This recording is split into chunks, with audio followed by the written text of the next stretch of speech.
Welcome back to my channel Anisha Bairagi blog. কেমন আছেন সকলে? আশা করছি সকলেই ভালো আছেন। এখন সময় হয়েছে প্রায় 6:30 মতন। নিচের কিছু কাজ সেরে রেখে আগে চলে এসেছি ছাদে আমার এই ছানাগুলোকে দেখার জন্য। কালকে জল দিইনি, ভেবেছিলাম বৃষ্টি হবে তাতেই হয়তো হয়ে যাবে, তাই এখন জল দেবো বলে আগে বালতিতে জল ভরে নিচ্ছি। আর এদিকে আমার দুত্রা ফুল গাছে অনেকগুলো ফুল দিয়েছিল, তবে কিছু কারণবশত পুজোটা দিতে পারিনি আমি কদিন, তাই ফুলগুলো এখন তুলে দিলাম, না হলে ওগুলো থেকে আবার বীজ হয়ে যাবে, মানে ফুলের যেই দুত্রা ফুলের যেই ফলটা ওটা হয়ে যাবে, তখন আবার গাছটা একটু নুয়ে যাবে, মানে গাছটার একটু গ্রোথটা কম হয়ে যাবে, সেই কারণে আর কি ফুলগুলো তুলে ফেললাম। এতে কিন্তু ফলটা হবে না, আর তাতে কিন্তু গাছটা বেশ গ্রো করবে।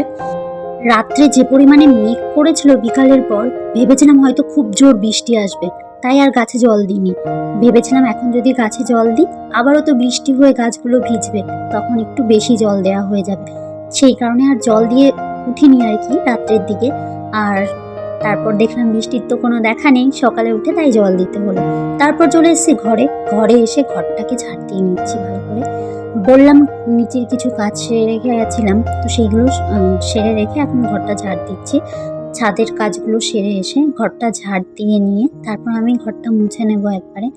এদিকে ঘরে এখনও বাবান ঘুমোচ্ছে খাটের ওপর, সেই কারণে আমার মশারিটা ওটা খোলা হয়নি, আর ওই সাইডে ঘুমোচ্ছিল আর এই সাইডে আমি কাজগুলো সারছি। যখন বাচ্চা কাচ্চা ঘুমোয় তখন কিন্তু আমরা মায়েরা চেষ্টা করি কি করে তড়িঘড়ি কাজগুলো সারবো, যাতে ও উঠে গেলে বা বাচ্চাটা উঠলে ওকে একটু আমরা সময় দিতে পারি। এটা কিন্তু আমরা প্রত্যেকটা মা করে থাকি, তেমনি আমিও কিছু কাজ আমি আগে করে ফেলার চেষ্টা করি, যেগুলোতে আমি আমার বাবানকে একটু সময় বেশি দিতে পারি। তো যাই হোক, আমি ওইদিকে ঘরটা ঝাড় দিয়ে নিয়েছি ভালো করে পরিষ্কার করে, তারপর এদিকে আমি ঘরটাও মুছে নিচ্ছি। আর আপনাদের সঙ্গে মূলত এখন বেশিরভাগটাই আমার রান্নাঘর নিয়েই শেয়ার করা হয়ে যায়, ঘরের কাজবাজগুলো খুব একটা শেয়ার করা হয় না। তাই আজকে সকালবেলা একেবারে ঘর থেকেই শুরু করেছি কাজটা, মানে ঘর থেকেই শুরু করেছি ভিডিওটা আর কি, একদম সকালবেলা থেকেই।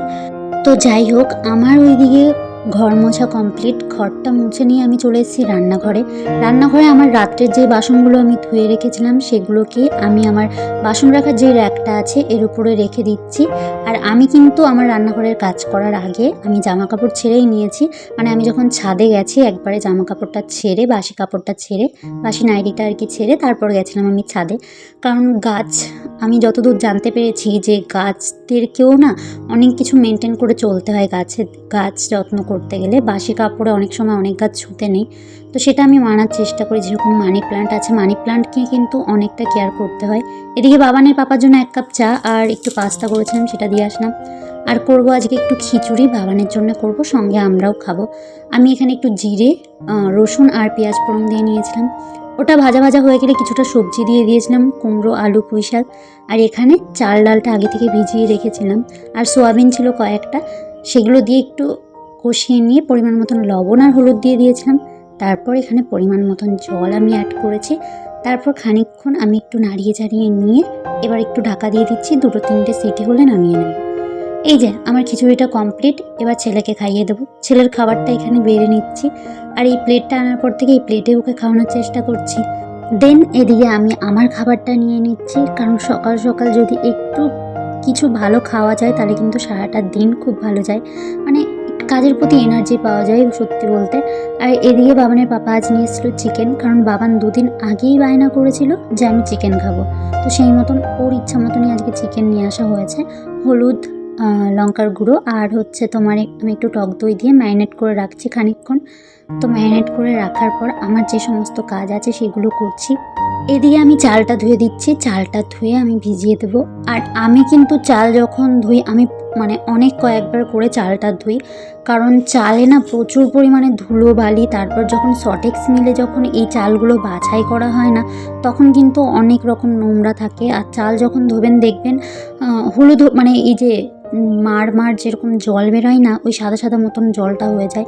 যতক্ষণ না আমার পুরো ফ্রেশ এরকম জল বেরোয় ততক্ষণ পর্যন্ত আমি ধুই। আর এদিকে হাঁড়িতে আমি ভিজিয়ে দিয়েছি চাল দিয়ে, কিন্তু আমি তোমার গ্যাসটা অন করিনি, কারণ আমার এইদিকে কাটাকাটি, সবজি গোছাগুছি, আরও কিছু কাজ আছে, সেগুলো করার পর আমি রান্না করব, যেহেতু সকালের খাবারটা আমাদের হয়ে গেছে ব্রেকফাস্ট।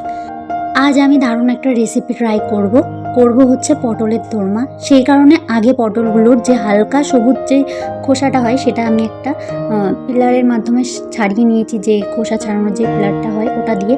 তারপর এখানে আমি যেই ভেতরের পুরটা থাকে পটলের ভেতরে বীজ, তারপর পটলের যে ভেতরের সবজিটা আর কি, ওটা বের করে নিচ্ছি।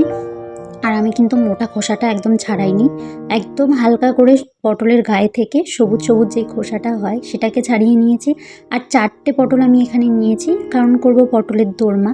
আপনারা তো অনেকেই খেয়েছেন পটলের দোরমা, তবে আজ আমি যেভাবে বানাচ্ছি একদম আমার নিজের মন থেকে ইচ্ছে করলো এটা বানাতে। পটলের দোরমাটা খেতে আমিও যেরকম খুব ভালোবাসি, বাবানের পাপাও ঠিক তেমনি প্রচণ্ড ভালোবাসে ও পটলের দোরমা খেতে। আমি বিয়ের পর যখন প্রথম আমার বিয়ে হয়ে আসে তখন একদিন বানিয়েছিলাম। তখন তো আমি রান্নাবান্না খুব একটা করতাম না, তবে আমাদের বাড়িতে লোকজন এসেছিলো, হুট করে লোকজন এসেছিলো, তখন কি করে দেব এই গরমের টাইমে আমি পটলের দোরমা করেছিলাম। তো সেদিন ও খাওয়ার পর ও বলেছিল খুব সুন্দর হয়েছে, তো আমাকে আরও করে দিও। তো মাঝে মধ্যে এটা করতাম পটলের টাইমে, যেরকম এই গরমকালে। তো এবছর এখনও আমি করিনি, তাই ভাবলাম আজ একটু পটলের দোরমা করি। আর যেহেতু চিকেন নিয়ে এসছে বাবানের পাপা, সেই কারণের জন্যই ভাবলাম আজ পটলের দোরমাটা চিকেন দিয়েই হবে। যাই হোক, এদিকে আমি রান্নাঘরের কিছু কাজ, অনেকটা কাজ এগিয়ে রেখে এসেছি, শুধু আমার রান্না করাটা বাকি আছে, মশলা করা বলো।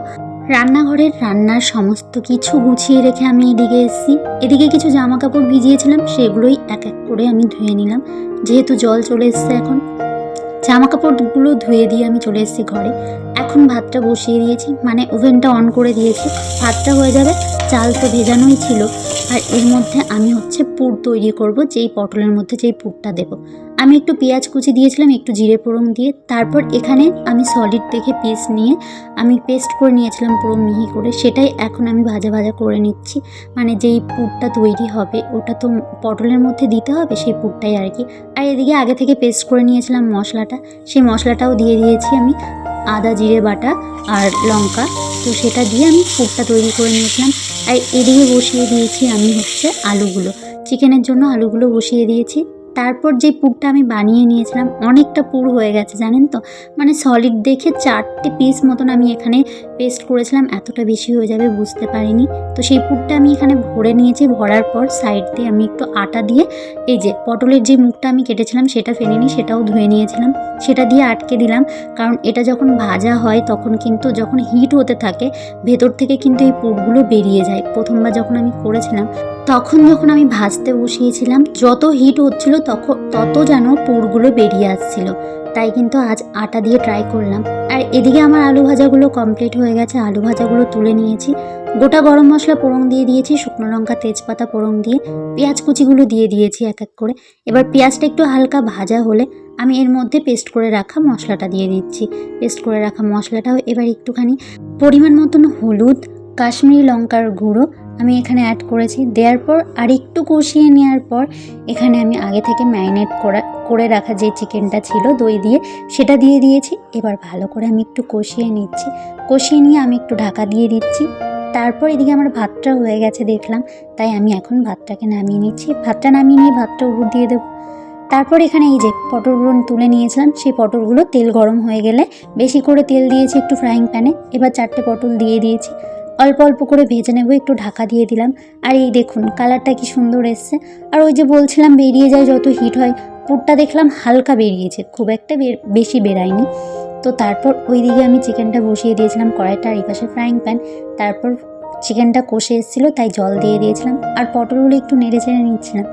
এর মধ্যে জামা কাপড় কেচে রেখেছি সেই কখন বলুন তো, ওই যে সকালের দিকে রান্নাঘরের কাজগুলো গুছিয়ে রেখে গেছিলাম। তারপর দেখলাম এত মেঘ করেছে, এখন যদি আমি রান্না করে রান্নাঘরের কাজ সেরে রেখে তারপর জামা কাপড় মেলতে যাই তাহলে তো বৃষ্টি নিঘাত আসবে।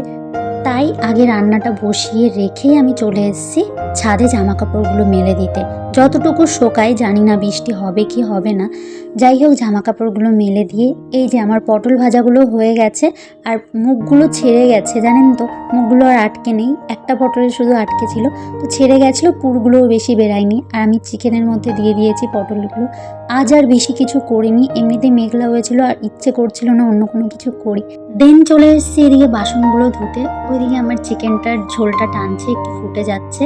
তো পটলগুলো ভাজা ভাজা করে নিয়ে তারপরে তো দিয়েছিলাম চিকেনের ভেতর। এবার চিকেনের ঝোলটাই আর একটু সিদ্ধ হয়ে যাবে। এইভাবে কিন্তু পটলের দোরমা খেতে দারুণ লাগে। আর বাবানের পাপা তো খুবই ভালো খায় এই জিনিসটা। ও জানে না আমি এটা বানাচ্ছি, ও যখন খেতে আসবে জানি না কি বলবে। আমি এখানে আমার যতগুলো বাসন হয়েছিল এতক্ষণে সেই বাসনগুলো আমি ধুয়ে নিচ্ছি। আর তারপর রান্নার পর কড়াই বা ওভেনের বার্নারগুলো আছে ওগুলোকেও ধুতে হবে। তার মধ্যে আমি আগেই, যেহেতু মেঘ করেছে, আগে এই কাজগুলো সেরে নিচ্ছি এক এক করে। আর সময় হাতে থাকলে পরে কিন্তু কাজ গুছিয়ে করতে বেশ ভালো লাগে। আর যতটা কাজ গুছিয়ে রাখা যায় ততটা কিন্তু নিজেরই ভালো। এদিকে আমি একটু গরম মশলা দিয়ে দিয়েছিলাম, গরম মশলার গুঁড়ো দিয়ে আমি এখানে নামিয়ে নিয়েছি চিকেনটা। গরম মশলা দিয়ে আমি চিকেনটা নামিয়ে নিয়েছি। এবার চিকেনটা একটু ভালো করে গরম মশলা মিশিয়ে দিয়ে আমি রেখে দিলাম মিটকেসের ভেতরে ঢাকা দিয়ে, যেহেতু আমাদের বাড়িতে কিন্তু বিড়ালের খুব উৎপাত আছে। আর এদিকে আমি একটু সার্ফ জল স্প্রে করে নিচ্ছি কলিনের বোতলে। তারপর আমি ভালো করে আমার কাউন্টার টপটা ক্লিন করে নেব। জানেন তো, আমার না কোনো লাক্সারি কিচেন নেই বা মডিউলার কিচেন নেই, যা আছে সেটা আপনারা দেখতেই পারেন। তবে এটিকে আমি যত্ন সহকারে পরিষ্কার পরিচ্ছন্ন করে রাখার চেষ্টা করি সব সময়, যাতে এতে লক্ষ্মীশ্রী বজায় থাকে বা আমার এই রান্নাঘরে কখনো লক্ষ্মীর অভাব না হয়, যাতে কখনো আমি কোনো কিছুর অভাব না পাই যে পরিষ্কার পরিচ্ছন্ন করে না রাখি। আমাদের কিন্তু লাক্সারি রুম বা লাক্সারি কিচেন থাকলেই হয় না, সেটাকে পরিষ্কার পরিচ্ছন্ন করে রাখার দায়িত্বটা সবসময় একটা গৃহবধূর ওপর এসে পড়ে। হ্যাঁ, অবশ্যই প্রতিটা মেয়ের স্বপ্ন থাকে যে তার ঘরটাকে বা তার কিচেনটাকে একটু অন্যরকমভাবে সুন্দর করে সাজাবে। তেমনই আমারও কিন্তু ব্যতিক্রম কিছু নয়। আমারও কিন্তু এই রান্নাঘরটাকে নিয়ে অনেক স্বপ্ন, জানেন তো। ঘরের থেকে বেশি রান্নাঘরটাকে নিয়ে স্বপ্ন দেখি, কখন কিভাবে সাজাবো, কোন জিনিসটা রাখলে বেশি সুন্দর লাগবে। যাই হোক, অনেক কথা বলে ফেলেছি। এদিকে ক্লিনিংয়ের কাজগুলো সারছি।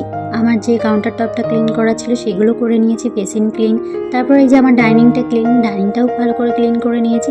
এদিকে আমার জলের জগ, তারপর যেই লবণের পটটা থাকে সেগুলোকেও পরিষ্কার করে নিচ্ছি। তবে আজ আপনাদের থেকে এখানেই বিদায় নিচ্ছি। দেখা হবে খুব শীঘ্রই নতুন আরও একটি ভিডিওর সঙ্গে। ততক্ষণ আপনারা সকলে ভালো থাকবেন, সুস্থ থাকবেন আর সাবধানে থাকবেন। আর হ্যাঁ, আমার ভিডিওটি ভালো লাগলে অবশ্যই একটি লাইক, কমেন্ট, শেয়ার করে আমার পাশে থাকতে পারেন।